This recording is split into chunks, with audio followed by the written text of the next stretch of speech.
meters.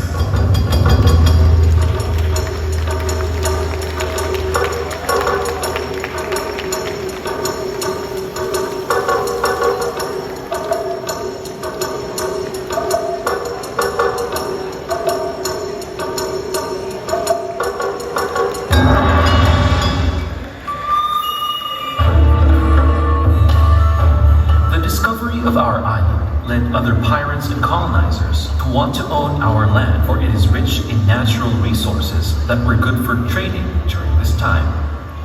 The Moro pirate, in particular, would come here to loot spices such as patron that you can only find here on our island. These people came all the way from the Sulu and Celebes seas. They would board their ships with wooden sailing galleys, which come in a variety of designs such as paraw, pangayaw, garay, and lano.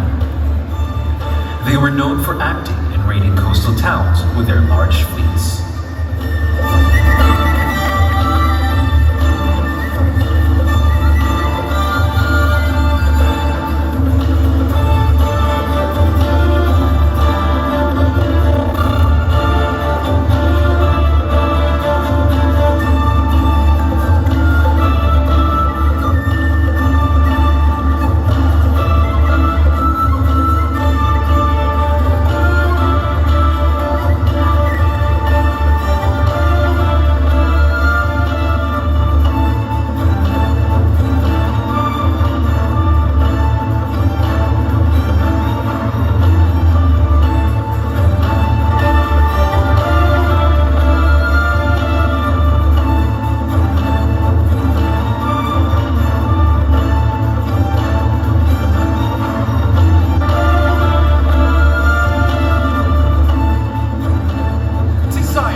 Like the Moro pirates, many were interested in colonizing the island of spices, but the Tumandoks were very territorial with their land and would kill every foreigner who tried to steal what was theirs. However, in 1570, the Order of Augustinian Recoletos OAR, successfully befriended the Tumandoks, for they learned and mastered how to speak Hiligaynon, so they were welcomed on the island.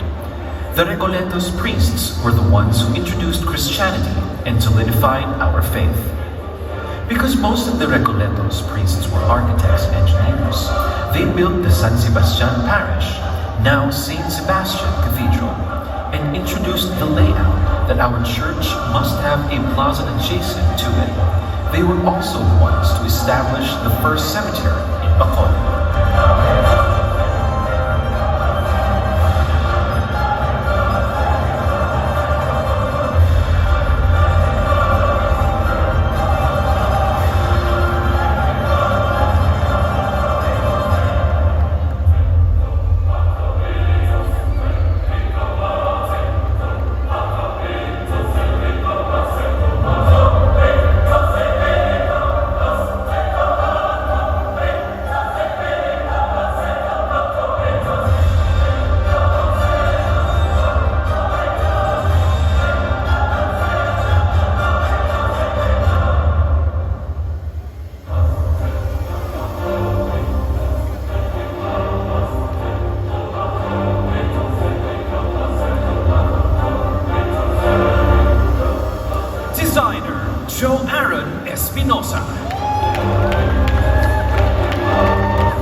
Bacolod in the early years was a mere small settlement by the riverbank known as Matsungay. The early missionaries placed the village under the care and protection of Saint Sebastian sometime in the middle of the 18th century. A corregidor donated a relic of the saint for the growing mission, and since then, the village came to be known as San Sebastian de Magsungay. Eventually, when the settlement grew, the faith was carried over and Saint Sebastian became the patron saint of Bacolod City. And we celebrate our faith and devotion to him every January 20. Highlighted in the celebration is the traditional traslasyon, or the transfer of the center of devotion from San Sebastian de Magsungay towards where it is stated today.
Although not known to many, Bacolod City was part of our victory in the 1898 al 5 de Noviembre Revolution.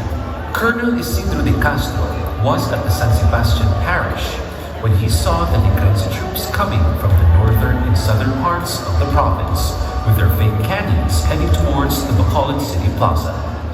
Bacolod was where the Spaniards decided to wave the white flag, sign the act of capitulation, and grant us our freedom.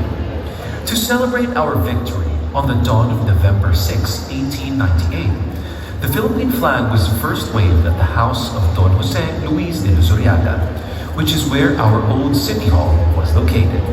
And this is the very reason why our public plaza was formerly known as Plaza del 6 de Noviembre.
Much like the real military organization, our revolutionary leaders held secret meetings in the guise of fiestas, birthday parties, and other glamorous occasions.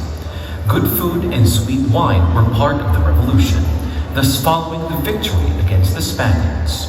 The hacienderos decided to leave the island and established the Negros cantonal government. Our revolutionary leaders are mostly comprised of hacienderos and haciendados, and they were the ones who dominated the short-lived revolutionary entity.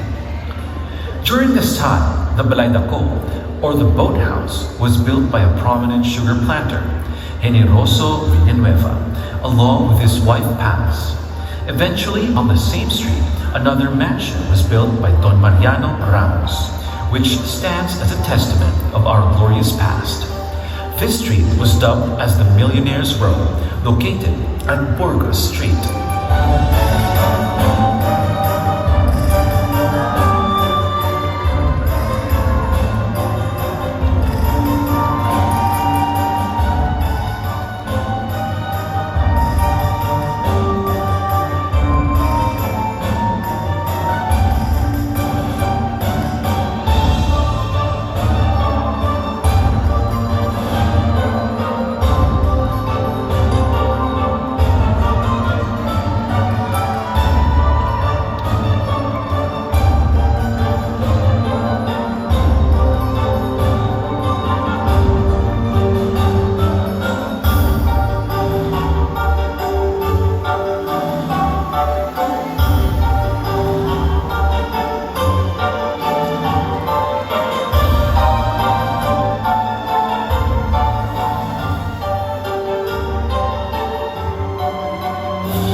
The establishment of Chinese communities here in Bacolod City remains evident up until today.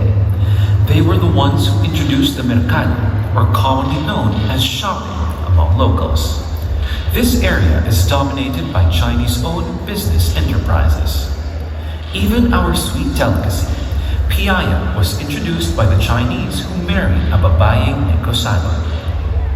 Chap da Ming used to love eating a round bread with sugar filling with her husband as an afternoon snack. Later on, it was developed into an actual delicacy and was called piaya, derived from the Chinese word pia, which means bread.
When the Japanese regime began in the country, some of their armies were stationed here in the island.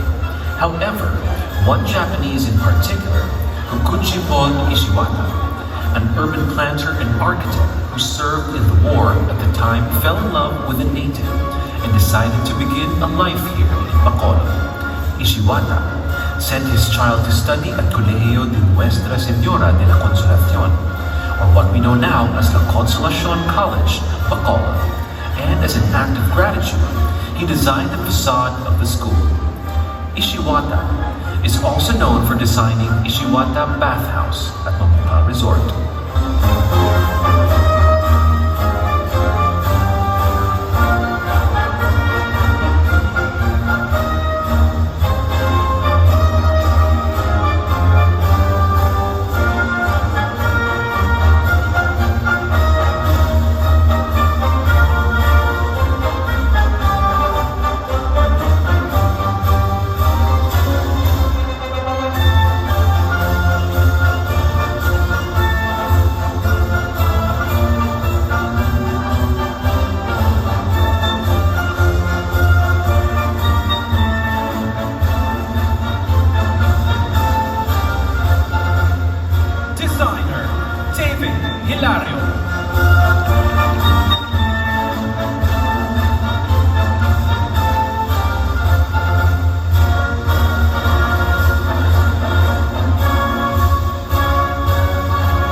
It was in 1945 when the Americans took over Bacolod City.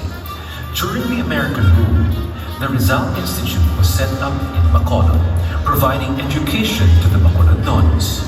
They introduced many architectural styles to Bacolodons, namely Art Deco, which can still be seen in buildings around the city today.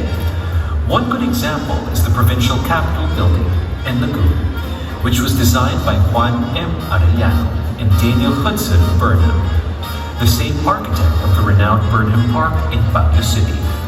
The bandstand in the public plaza is also a product of American-influenced architecture. The Americans played a big role in the construction of our roads here in Bacolod, which is why, if you notice, some of our streets are named after Americans. And it was also during this time when we started getting known for our rich sugar barons, which paved the way for real estate businesses in the city, such as Seabreeze and Masskara Hotel.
The City of Smiles history also comes with a tragic story. On April 22, 1981, the MV Don Juan, a luxurious ship with admiral cabins, carried many of our ilustrados and sugar barons for a maiden voyage. The ferry was bound for Bacolod when it collided with an oil tanker, which led to the ferry being swallowed by the sea, with only hundreds surviving out of 1,000 passengers. This tragic event was the reason why there was a decline in the sugar industry and a famine that affected the entire island, and most especially Bacolod City.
industry was at an all-time low.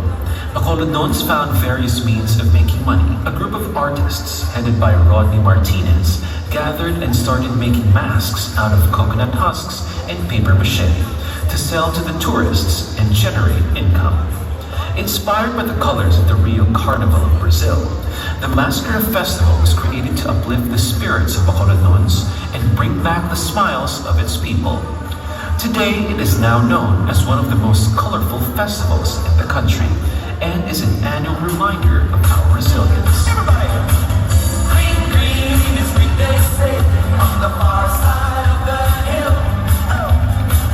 Green, green, I'm going away to where the grass is greener still. Oh, remember this song, everybody? Woo! This land is your land. This land is my land.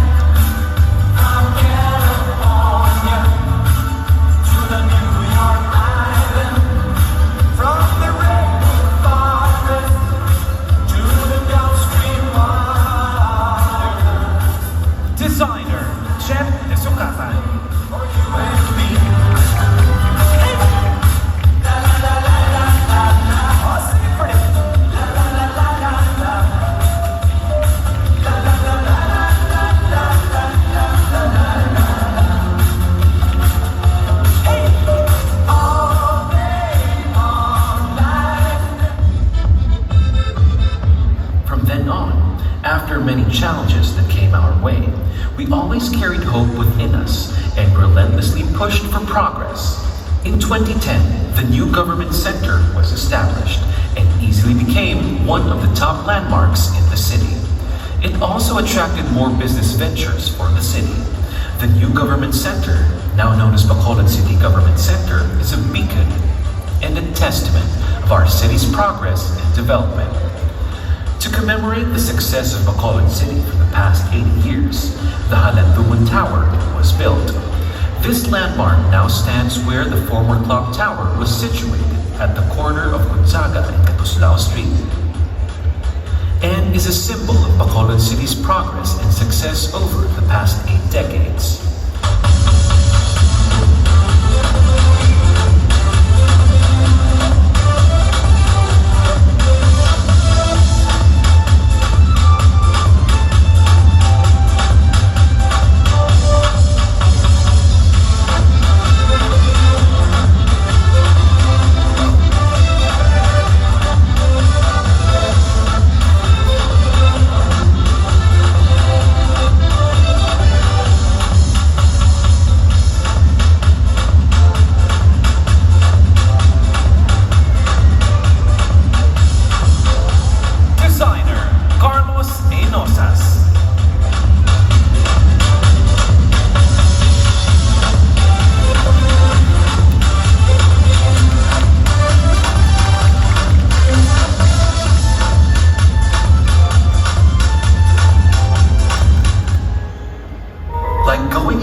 As always, we picked ourselves back up on our feet.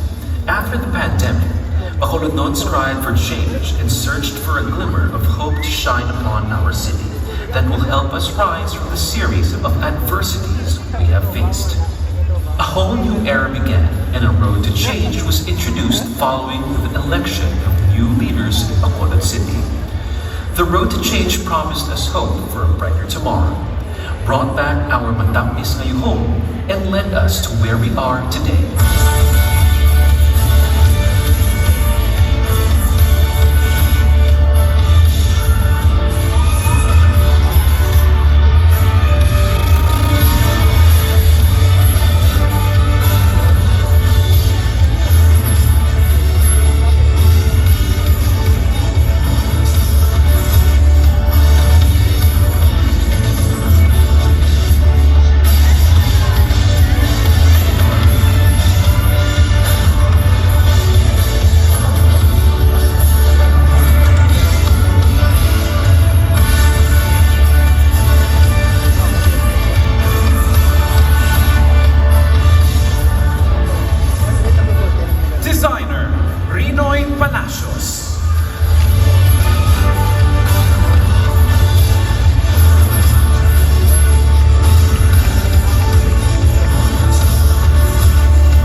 Our leaders stayed true to their promise of bringing out the best in our city.